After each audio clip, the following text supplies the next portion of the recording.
सभी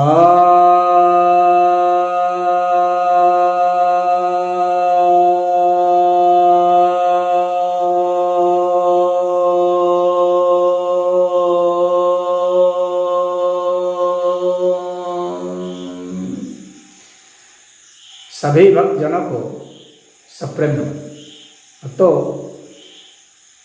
एक जिज्ञासा है कि अगर भगवान ने दुनिया बनाई तो अल्लाह ने क्या बनाया? तो यह जो मंतव्य है, कुछ लोग इसकी जगह यह भी कहना चाहते हैं कि भगवान और अल्लाह एक हैं, सिर्फ नाम का फर्क है। या फिर ये कहना चाहते हैं कि अगर भगवान सत्य है तो अल्लाह सत्य नहीं है, अल्लाह सत्य है तो भगवान सत्य नहीं है, अगर अलग अलग सत्ता है तो यहाँ पर हम यह देखते हैं कि सनातन धर्म में भगवान की सत्ता को बताया गया है और दुनिया भगवान ने बनाई या नहीं बनाई, ये विषय पर जो है उपनिषद बिल्कुल स्पष्ट है। कहता है कि यहाँ पर एतत् उत्तमम सत्यम यत्र किंचित न जायते, यहाँ कुछ भी उत्पन्न नहीं होता है, यहाँ कुछ भी बनाया नहीं जाता है। यहाँ तो सिर्फ रूपांतरण की घटना हो रही है। ब्रह्म का यह विवर्त है, ब्रह्म ने ही अपने को प्रकट किया है, बस यही हो रहा है। यहाँ बनाया कहाँ? क्योंकि जब आप बनाने की बात उठाएंगे तो फिर होगा भाई किस मटेरियल से बनाए, किस चीज़ से बनाए। फिर यह प्रश्न उठेगा क्यों बनाई, फिर प्रश्न उठेगा कैसे बनाई, उसकी विधि क्या थी बनाने की। फिर प्रश्न उठेगा कि बनाई तो क्या अब नहीं बन रही है। तो कई प्रश्न उठेंगे जिसका जवाब देना मुश्किल हो जाएगा। जैसे इस्लाम कहा जाता है कि अल्लाह ने दुनिया बनाई, प्रश्न उठता है किस लिए बनाई? कहते हैं सत्य और असत्य का निर्णय करने के लिए बनाई। कुरान में ऐसे बताया गया है। तो सत्य और असत्य का निर्णय करना है, इसका मतलब है कि ये प्रयोग के रूप में बनाई और उसके बाद से सत्य और असत्य हो जानेंगे। तो ये वैज्ञानिकों जैसी बात हो जाएगी। तो फिर प्रश्न उठ जाएगा कि इसका मतलब है कि अल्लाह जो है वो सर्वज्ञ नहीं है, वो जानता नहीं है, वो प्रयोग करेगा तो जानेगा। किस चीज़ से बनाई? तो भाई शून्य से बनाई। कुरान का कहता है हो जा, अल्लाह ने कहा हो जा और हो गया। किसको कहा हो जा? जब कोई था नहीं। कुरान कहता है पहले कुछ नहीं था, अल्लाह ने कहा हो जा और हो गया। किसको कहा हो जा? जब कोई था नहीं। और शून्य से कोई चीज़ नहीं बनती, शून्य मतलब कुछ होता ही नहीं। तो कुछ नहीं से कुछ कैसे बनेगा? कभी नहीं बन सकता। यह प्रमाण है ही। कैसे बनाई, कितने समय में बनाई? तो कैसे बनाई मैं तो बस इतना ही है कि हो जा और हो गया। क्योंकि विधि नहीं बता पाएंगे तो यही बेवकूफ़ों वाली बात कहेंगे कि हो जा और हो गया।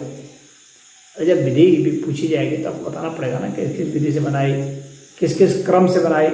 तो वहाँ जो क्रम बताया गया है कुरान में वो अभी सही नहीं है। पहले वहाँ बता दिया गया है धरती बनी, जबकि विज्ञान तो इस बात का सीधा निषेध करता है धरती नहीं बनी। उसमें बताया गया कि पहले धुआं धुआं था। तो विज्ञान तो ये नहीं बताता है कि धुआं धुआं था। सबसे पहले जो भौतिक पदार्थों में तो हाइड्रोजन बना, और हाइड्रोजन जो है वह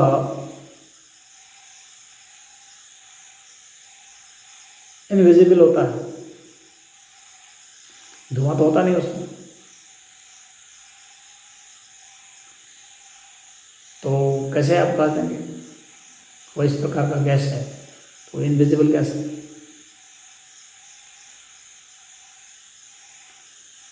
तो उटपटांग बातें हैं। आकाश बाद में बनाई, स्पेस बाद में बना। अरे भाई जब स्पेस ही नहीं रहेगा तो पृथ्वी किस में थी? तो ये उटपटांग बातें हैं, इसलिए वो सिद्ध नहीं होता है।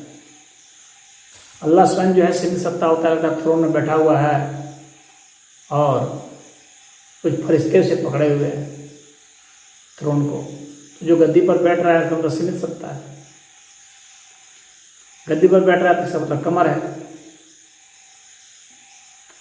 फिर आप कैसे बोलते हैं कि निराकार है? निराकार नहीं होता। फिर यह भी कहा गया है, साइज भी अल्लाह का बता दिया गया है, फरिश्ते का कई गुना बड़ा साइज है अल्लाह का। और फरिश्ते को मोहम्मद साहब ने देखा, तो मोहम्मद साहब ने फरिश्ते को देखा, सबसे बड़े फरिश्ते को देखा, जिब्राइल को, सबसे बड़े फरिश्ते को देखा, और सबसे बड़े फरिश्ते से कुछ गुना बड़ा अल्लाह का था, तो उसका मतलब उसका साइज होगी। और फिर जब वो सातवें आसमान पर रहता है, तो जो किसी जगह कन्फाइंड है, किसी जगह रहता है, तो उसकी असीम सत्ता तो होगी नहीं, ससीम होगी। अनंत अवस्था की बात कहीं की भी नहीं गई है कुरान में। तो उनके द्वारा बनाया गया ये जो संसार है, ये बोगस क्लेम होता है, ये सिद्ध नहीं होता, प्रमाणित नहीं होता। और रही सनातन धर्म की बात, भगवान ने क्या बनाए थे? यहाँ सनातन धर्म में स्पष्ट कहा गया कि यहाँ कुछ भी नहीं बनाए गए, यहाँ ये सदा से था, सदा है, सदा रहेगा। यहाँ सिर्फ इसके रूप बदलते रहते हैं यूनिवर्स के, और यहाँ ब्रह्मांड में अनंत बताया गया है यूनिवर्स में, उसकी कोई संख्या निर्धारित नहीं। उनका फैलाव भी जो है पूरे अनंत ब्रह्मांड का फैलाव भी अनंत ही है, और एक एक ब्रह्मांड जो है वह कितना बड़ा बड़ा है। तो यहाँ अनंत ब्रह्मांड है, तो जो अनंत ब्रह्मांड बताया गया है, तो फिर अनंत को कैसे कोई बना सकता है? बनाने का प्रश्न ही कहाँ उठता है? मटेरियल कहाँ से अलग से फिर कहाँ से आएगा? प्रश्न उठता है, वो कहाँ से आएगा? इसलिए अनंत सत्ता जो है वो बनाई ही नहीं जा सकती, अनंत सत्ता बस होती है ही है। तो यहाँ इसी बात को स्वीकार किया गया, इसलिए भगवान ने दुनिया बनाई ये कहना बेकार है। जो शास्त्र में कहीं कहीं लिखा हुआ है कि सृष्टि रची, तो सृष्टि रची का यहाँ पर वैसा अर्थ नहीं है कि पहले सृष्टि नहीं थी और उसको रची, ऐसा नहीं। सृष्टि रची का यहाँ पर इतना ही मतलब होता है सनातन धर्म में कि पहले वो जो ये ब्रह्मांड है वह अव्यक्त था, वह व्यक्त उसको कर दिया गया, बस इतना होता है। वह यहाँ पर यह भी बताया गया है उपनिषदों में कि यह सिकुड़ करके और अव्यक्त हो गया था, यानी वो इंद्रियों के द्वारा दिख नहीं सकता है, इतना सूक्ष्म हो गया था। मैटर स्पेस सारा जो है उतना सूक्ष्म हो गया था इस ब्रह्मांड का कि वो दिख नहीं रहा था, वो अव्यक्त स्थिति में था, उसी को व्यक्त किया गया। उसमें फिर जो है स्फोट हुआ, विस्फोट हुआ, और फिर जो है ये इतना बड़ा सामने आता है। तो यह जो है, यह जो प्रकटीकरण है, पुनः प्रकटीकरण, जो लुप्त हो और उसके बाद फिर प्रकट हो, फिर लुप्त हो, इस तरह की जो बातें होती है, संकुचन प्रसारण, संकुचन प्रसारण, इसी को सृष्टि कहा गया है। संकुचन को सृष्टि हो गया, फिर विस्तारण को सृष्टि का दिए, और संकुचन को प्रलय का दिए, महाप्रलय। तो ये घटना यहाँ बताई गई है। तो यहाँ सृष्टि का मतलब यह नहीं है कि उसको बनाया गया किसी समय में, ऐसा नहीं है। सृष्टि का ये लोग गलत अर्थ यहाँ पर समझते हैं, जबकि वहाँ पर इस्लाम में है कि उसको बनाया गया, यानी फर्स्ट टाइम वो क्रिएट हुआ, उसके पहले वो नहीं था, वैसा है। तो दोनों के सिद्धांत में ये अंतर है। मुझे उम्मीद है कि आप समझ गए होंगे कि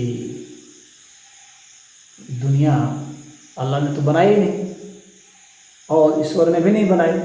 अल्लाह ने नहीं बनाई कहने मतलब अल्लाह ने जो बनाने का क्लेम किया है वो फॉल्स है, और ईश्वर ने नहीं बनाई। यह जो ईश्वर ने बनाई का जो बातें आ रही हैं, ये सृष्टि शब्द को नहीं समझने के कारण आ रही है, इसलिए वह भी गलत है। यह अस्तित्व सदा था, सदा है, सदा रहेगा, शाश्वत है, इटर्नल है। यहाँ रूप बदलते रहते हैं, और ब्रह्म का यह विवर्त मात्र है, ये व्यक्त अव्यक्त होता रहता है, ये इसको बनाया नहीं गया है। तो इसमें इतना ही। और